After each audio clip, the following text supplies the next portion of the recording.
Kamakailan lang mga kababayan, sa lugar ng Maynila, sa bandang Tondo, mayroong isang aso, no? Mayroong isang aso mga kababayan na nag-ano ito, tawag dito, parang merong isang bagay na kahinahinala sa bandang Tondo na parang di nila alam kung bomba yata ang laman or kung ano ang laman kasi kahinahinalang bagay nga na isang bag. Ngayon, pumunta ang isang isang National Police Commission at saka itong grupo ng Manila Police tawag dito, Manila Police, basta ganun. Yung mag-ano ng bomba, yung mag-check. May bit-bit na aso. Yung aso pong yun ay isang Belgian na K9. Belgian K9, no, na aso. Ngunit mga kababayan, ang pinuna ito, lalong-lalo na sa mga pet lover, no? Yung mga mahilig sa aso at yung grupo, asosasyon ng mga mga magulang na mga nag-aalaga ng aso. Na kung saan napansin nila, yung nagbitbit ng aso, napakalaki ng tiyan, samantalang yung aso, butot balat lumalabas. Di ba? Kaya pinuna po mga kababayan ng netizen itong nangyari sa isang aso na isang K9 na Belgian. Kasi sa totoo lang mga kababayan, pinuna ng netizen ito, lalo-lalo na yung mga poor parents, no? Na bakit ganun? Yeah? Naawa sila sa naturang aso. Ang sabi nga dito sa post ni Ramon Tulfo, mga kababayan, ipatatawag ng National Police Commission or NAPOLCOM ang aso, ang handler ng Belgian Malinios ng Manila Police K9 Unit matapos lumabas ang litrato nito sa FB post dito kahapon nung Monday, August 4. No? Mapansin na ang aso na ginagamit ng bomb detection at disposal ay payat na payat. Parang isang bulati na lang ang hindi pa pumirma upang pumanaw na ang aso. Eka nga, nag-viral ang litrato at maraming netizen na naawa doon sa isang Belgian na K9. Isa sa mga naawa sa aso ay ang kaibigan ko na magdudunit ng maraming dog food na nagtatagal hanggang tumaba ito. Pinapatawag ni NAPOLCOM Commissioner CEO Ralph Calinisan sa Huwebes ng August 7, 2025 ang handler kasama ang Belgian na K9 sa NAPOLCOM Central Office sa Quezon City. Diba? Kasi bakit? Sa Huwebes ko na rin ibibigay ang pagkain na idudunit ng aking kaibigan sa aso upang ito ay tumaba. Ayaw kong magpakilala ang donor na isang dog lover. Kung makita nyo ba naman kasi, mga kababayan, nagsisirbisyo yan. Aamuyin niya kung drugs ba yan o bomba yung nasa laman ng bag, na kung ano ba yung laman dyan na nilalagyan ng yellow na tag ng pulis, na do not enter. Inapansin nga nila itong isang K9 na hawak nitong tawag dito pulis, no, para sa mga bomb disposal or bomb checker, napakapayat. Diba? Pero samantalang yung nagbitbit, napakalaki ng tiyan. Diba?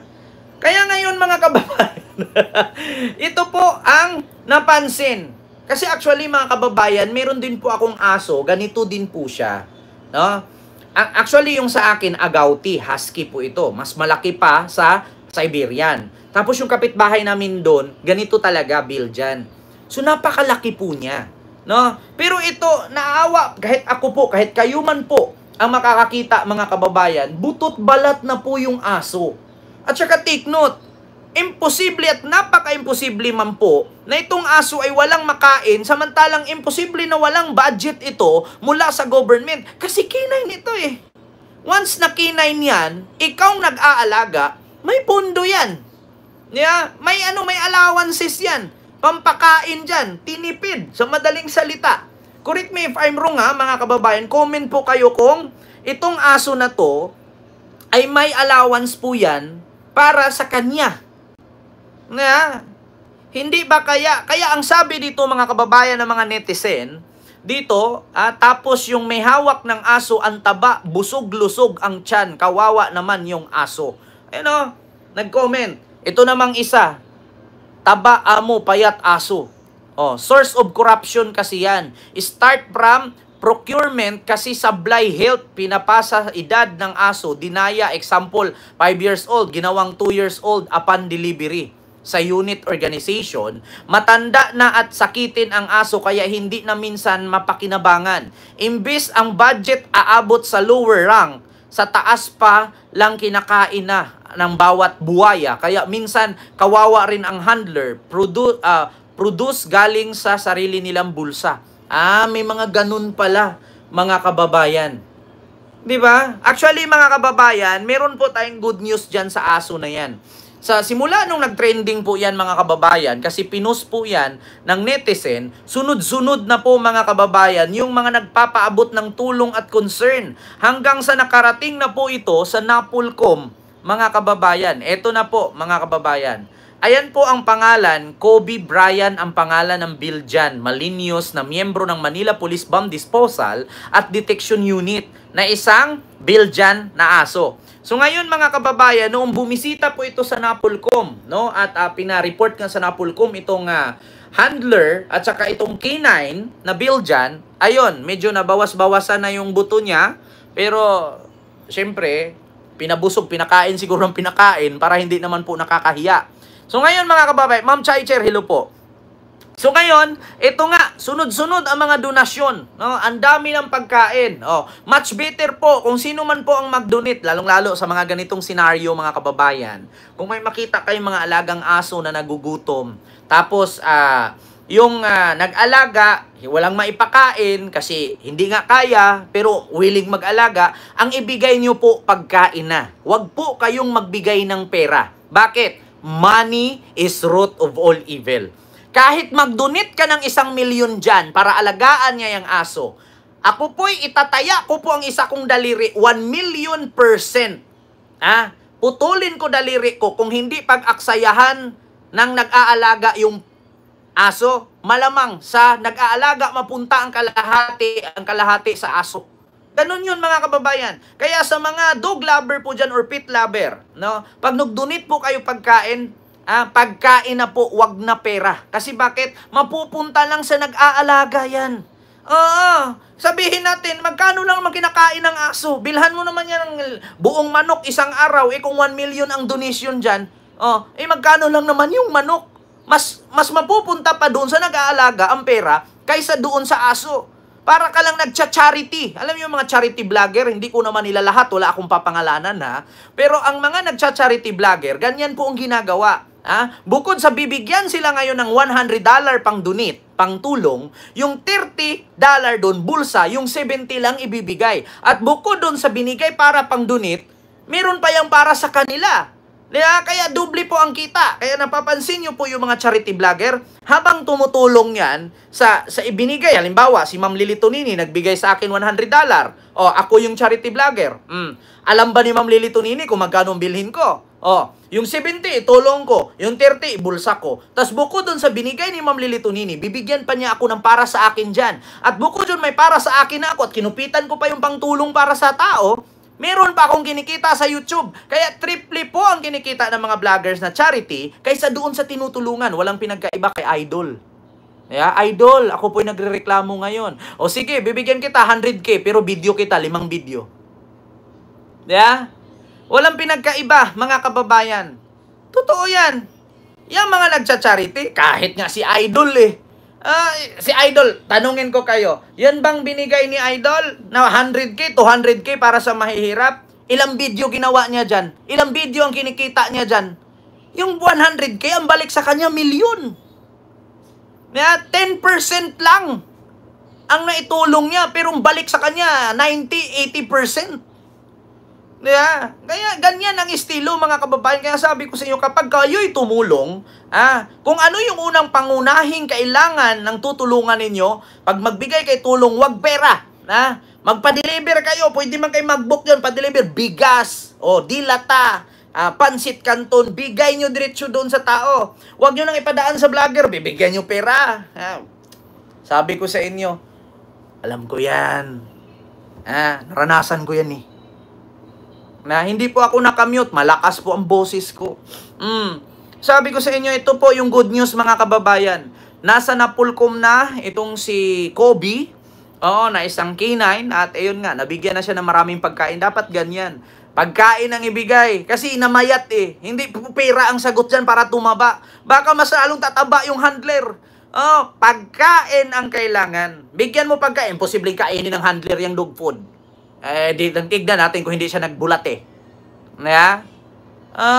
Ganyan ang gawin mga kababayan. Kaya pagka nakakita kayo ng mga ganitong senaryo, awa ako sa bata kasi walang makain, payat na payat, kasi ang magulang walang trabaho, huwag mong bigyan ng pera. Bigyan mo pagkain, bigas, ulam diretsyo. Bakit ka pera yan? Hindi nila igagastos sa pagkain yan. Mapunta lang yan sa pangbayad sa utang nila noon, isusugal, iinom, ilalasing, igagala lang yan. Tapos next day, wala nang kain, nga. Diba? Ganon yun. Ma'am Rosario Bisin. Alam ko yung mga karakas, mga ganyang tao. Kilala ni Ma'am Rosario Bisin kung sino yung mga ganyan. Diba? Pero pwede niya ipagbili ang dog food. Okay lang, ibenta niya dog food. Diba? At least, ikaw nag-donate, lagi mo siyang i-check. Okay lang ba? Nandyan ba yung ano ko? Lumaki ba yung aso? Okay lang. At least, mahirapan ka din kasi magbenta ng dog food. Sino ba namang unahin mo pambili dog food? Unahin mo muna bigas para sa pamilya bago dog food. Kaya nga sabi ko sa inyo mga kababayan, pag nag-donate kayo, pagkain diretso ng aso, wag pera. Kasi pag pera ibigay mo, siyempre unahin lang yung unang pangangailangan la bago yung aso. Diba? Kaya ito po, maraming salamat po, no, sa Napolcom, no, at itong nag-donate ng mga pagkain ng aso. Yeah? Alam mo, sa totoo lang dito sa Pilipinas mga kababayan, basta kahit anong klaseng paraan para pagkakitaan, magagawa ng tao yan. Alam nyo, bigyan ko kayo example mga kababayan. Alam nyo, sa amin yung dahon ng gabi, pinakain lang ng baboy yan. Pero dito, ginawang laing. Ginagawang laing, inuulam ng tao. Sa amin, probinsya, yung dahon ng gabi, pagdating sa Maynila, dito sa Maynila, ang pagkain ng tawag dito, dahon ng gabi sa baboy lang yan. Yung kangkong sa baboy lang yan. Pero dito sa Maynila, putang ina, kahit dahon ng kamuting kahoy, nabibili. Diba? Kent, may kilala ako. Kilala mo yan, marami siyang aso, nagmakaawa sa mga aso niya kapag may nagbigay di naman binibigay. Nakakasakit. Nagkakasakit aso niya. Sabi ni Ma'am Lilito Nini. Nako, Ma'am Lilito Nini. Okay, dami-dami. Yung iba nga, ginamit na yung aso para kumita, tapos binidyo-video. Binablog-blog, tapos wala, kailangan namin magpatayo ng shelter, kailangan namin ng shelter. Hirap yung ganyan. Dapat sa mga ganyan, pag may mag-rescue ng mga aso, dapat hindi payagan ng gobyerno yung ganyan, dapat pakuhain ng permit. Kasi yung iba kasi pinagginawang hanap buhay eh. Diba? Hindi ako against sa mga nagre-rescue ng aso pero alam nyo sa totoo lang, hindi po kayo magpakapagod mag-rescue niyan kung hindi kayo kumikita. Yung iba kasi pinagkakitaan, ang dami kong napanood sa Facebook, ito na po, kawawa po yung ganito namin, kailangan po namin ng ganun. Pinagkakitaan yung mga aso. Ako, okay lang naman sa akin pagkakitaan nyo basta yung aso busog. Kayo naman, pagdating nyo sa langit, kayo naman magbabayad niyan eh. Ang tanong, kung mapunta ka sa langit, si Digo nga sa lupa pupunta eh. Diba, Ma'am Lilito Nini? Ma'am Chai Chair sa Sirisa Force. Maraming salamat po. So, yun lang po kay reaction kawawa yung aso. Sa totoo lang mga kababayan, kung nakita nyo po, sabi nung aso, sumbong kita sa pulis. Sabi nung aso, oo, mamang pulis, hindi ako pinapakain ng nagbantay sa akin. Ay, hindi pala to pulis, si Ramon Tulfo pala to. Sabi niya, Ramon Tulfo, hindi ako pinapakain. Ikaw, pakainin mo ba ako? Suntukin ka ni Claudine. Lumapit yung aso kay Ramon Tulfo, sabi niya, ikaw ba yung sinuntok ni Claudine? Tingnan yung aso, si Ramon Tulfo pala yan, kaya, musta ka na? Ikaw ba yung sinuntok ni Claudine? Naka-blue pa sila lahat, di ba?